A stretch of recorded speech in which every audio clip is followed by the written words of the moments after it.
welcome to What I Ate Wednesday. Today for breakfast I have something that I never honestly thought I would eat, but it is my granola with goat yogurt. It just never crossed my mind, but we have a client at the vet who has goats as, well, pets, but she lives on not a commercial farm, but just a fun farm. I think they have some chickens as well. Anyways, so she made a whole bunch of goat yogurt and she brought some in for the doctor and then the rest of us in the clinic. So my coworker was like, I don't know, you taste it first, tell me if you like it. And honestly, it's really good. Eating it on its own, it does taste, I don't know, a little bit more, I guess, like kind of that goat cheesy. It has like a little, I don't know, slightly sour, a little strange bite to it. But she said the way she made it, it was close to like how a Greek yogurt would be. It's very creamy, probably very high in calories too. But I mean, I'm not having a lot of it now. This was a jar I got 4 breakfasts of, and I think Dan had 2 as well. So it was just kind of down here, and then now I've finished it. I think she said unopened, it stays good for like months, but once you open it to use it within about 5 days. So it's probably about day 5 now, because there's not like a whole bunch of preservatives and stuff in it. But yeah, and I was like, oh, it's obviously, I know it's not vegan, but I'm like, it's vegetarian. And she's like, yeah, no, it's completely vegetarian. So anyways, I'm very impressed. I'm seeing my other coworker tomorrow, and I'm gonna ask, oh, did you ever eat that goat yogurt? And if she didn't, then maybe she'll give it to me. But honestly, I really like it. It definitely is very creamy, and yeah, it has like a little, like Dan, he puts some vanilla and honey in it. But honestly, I just have it with my granola plain. It tastes very creamy. It has, like I said, a bite to it, but it's honestly very good. I did a bunch of errands. Actually got an early start. Even now, it's 10:30 now, but I had to go across town for 9 o'clock. So yeah, back home, I'm just gonna start prepping for teaching, but I'm just gonna have a snack before I have lunch. Well, a couple days ago I meant to make buns, and then, I don't know, they just didn't work. They didn't rise properly in their second rise, because instead of just putting like thin like saran wrap on top, I put a heavy dish towel. Well, I didn't think it was heavy, but anyways, so they tried to rise, but then they all stuck to the dish towel, and then when I took them off, they just deflated. Anyways, so my buns that were supposed to be dinner rolls now just look like this. So anyways, this is the last of them, but I figure I just have it. It tastes really good still. A little dry now, but anyway, I'm just gonna have that for now while I start prepping for teaching. It's the first day back. I am doing some work upstairs prepping for teaching, and I am eating some of the gummies that my sister and my mom picked up from Christy Len, so they're vegan. And they're so juicy. Like even Dan said, they're softer than like regular gummies that you buy here. But even when you have like those natural ones, he says these still have so much more flavor. Like you really can taste the fruit in it. It's not just, I don't know, like fake fruit flavor. And they're so good.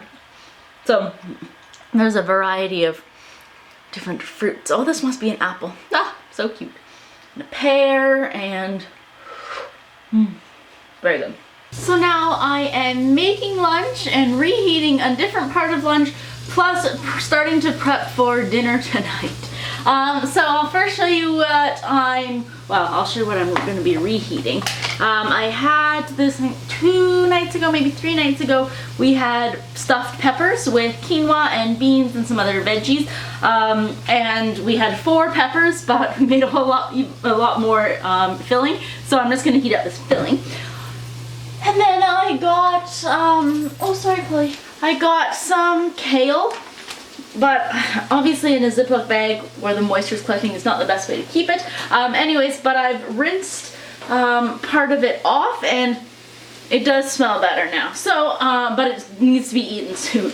So it's actually baby kale. So now I've just been heating up on the stove some garlic, and now I'm just going to start frying that up, and then I'm gonna add a little bit of water and balsamic oil as well. Just gonna kind of coat and toss that.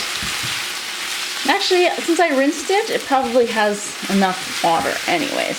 So I'm just gonna do some balsamic then and just reduce it down. That now for about 5 minutes or so. And for dinner, we are going to be having a lentil meatloaf. So I'm cutting, the recipe doesn't call for any other veggies aside from an onion. But I want to add a little bit of celery. Plus I have some mushrooms. I have one and I'm going to cut up this one. And then I'm also going to do my onion. But this I'm just going to cut it and then put it in here and pop it in the fridge and keep it for tonight. And then I have instructions for Dan on what to do, because first you have to cook the lentils for half an hour and then mush it and throw everything else together and then bake it for about 30 to 40 minutes. So it's a lengthy process, and he gets home an hour and a half before I do. So I figure, well, maybe just an hour, but I figure he can already start that because that basically just started, and then he doesn't have to watch it. You simmer it covered. So once that's done, oh, kale, I could have used more kale. There's hardly any more anymore. So just for simplicity's sake, I put everything in one bowl. You see the quinoa, and then that weird green brown mixture, that's the baby kale. Let's taste what or see what it tastes like together. It's still warm.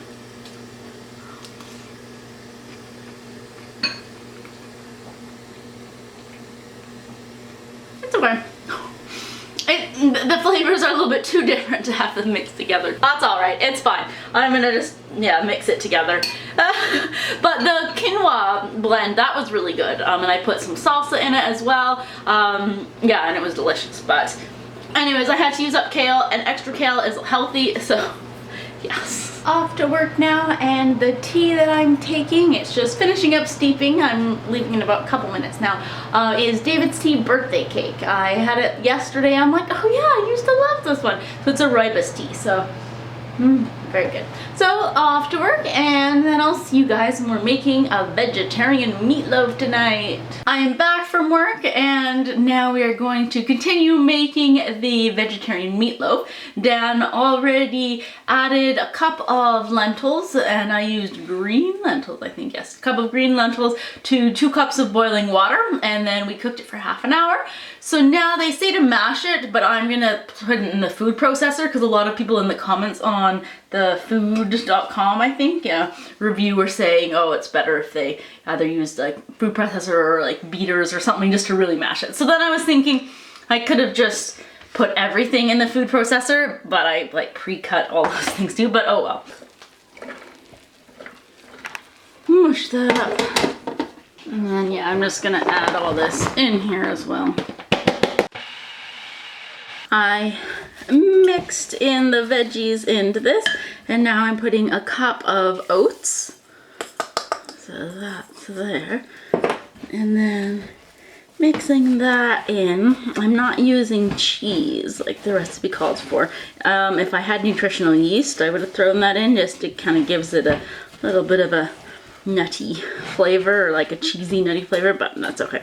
So mixing that, and then, oops, I'm adding an egg. So already I've been sampling this. I'm like, oh, it's so good. Now I'm gonna add the egg, so I won't. This is actually 2 eggs that I've beaten slightly. And then either tomato sauce or pasta sauce. So I guess we'll be having pasta tomorrow.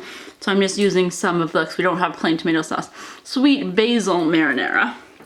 So I'm gonna put in half a cup of that, and then some barbecue sauce. I think real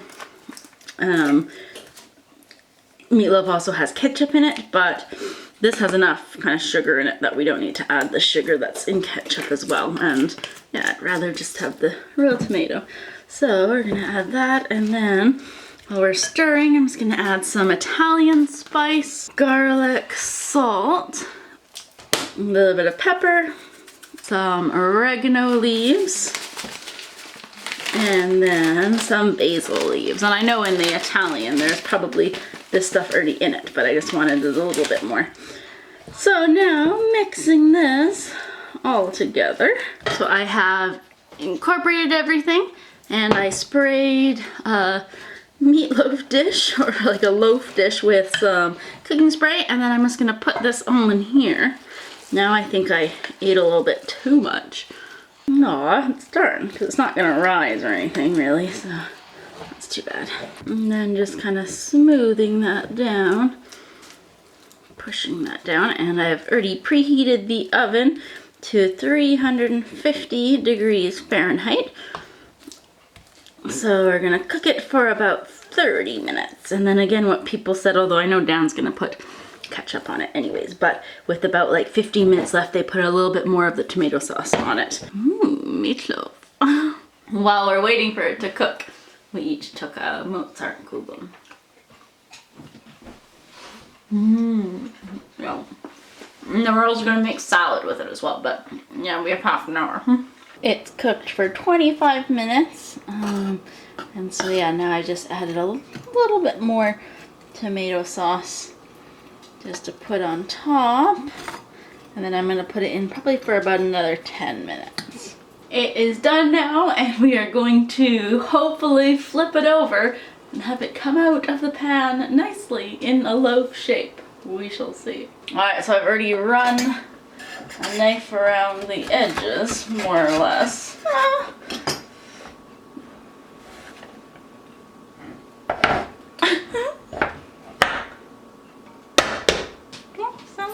Oh, yes! Almost. Pretty good though. Now, let's cut it and see how it looks.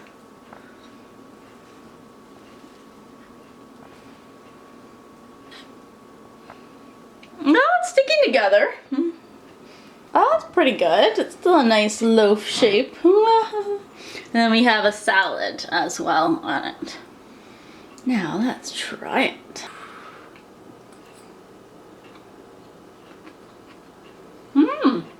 That's really good. No, that tastes really good. Because I liked it already before, like when I just mushed the lentils, and I was like, it's good. Of course, Dan has ketchup on his, but